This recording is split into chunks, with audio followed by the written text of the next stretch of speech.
Le tribunal de commerce de Kinshasa-Matete a de nouveau pris en délibéré l'affaire opposant l'artiste musicien Alain Chiruiza Kaposo, alias Alej, chez la Bras Congo. L'affaire a été examinée à l'audience de mercredi à la suite d'une demande en réouverture des débats émanant de l'intervenant forcé, la société 360 Communications. Cette dernière a soulevé une exception d'inconstitutionnalité et d'autres moyens pour défendre ses intérêts. L'artiste accuse la Bras Congo d'usage abusif et non autorisé d'une de ses œuvres, et c'est là à des fins commerciales.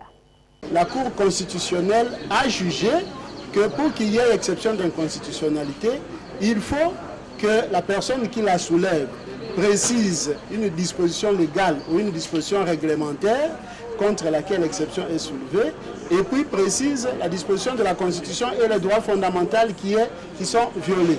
Maintenant, en l'espèce, nous nous rendons compte, 360 vient avec toute la légèreté du monde pour dire il soulève l'exception d'inconstitutionnalité contre l'action sous RCE 1772.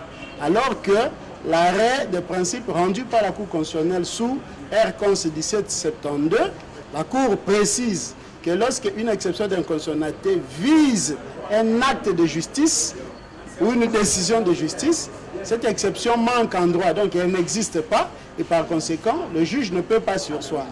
360, au fait, s'est inscrite, la société s'est inscrite dans une logique de bloquer la procédure.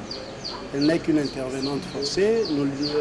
Alej ne lui a pas dirigé ses prétentions, néanmoins, elle vient là de dilatoire en dilatoire pour chercher à bloquer la procédure.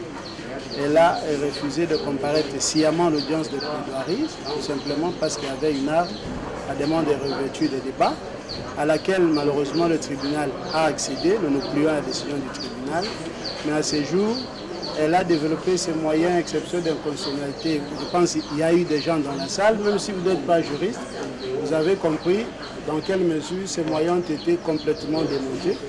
Le tribunal a pris l'affaire en délibéré et on attend que la décision soit rendue en faveur de l'artiste Alej. Ah, j'en suis convaincu. Je peux vous présenter l'assignation pour que vous lisiez vous-même, là où il est écrit que Alej demande à ce que la Bras Congo soit condamnée à payer l'équivalent en francs congolais de 937 000 $.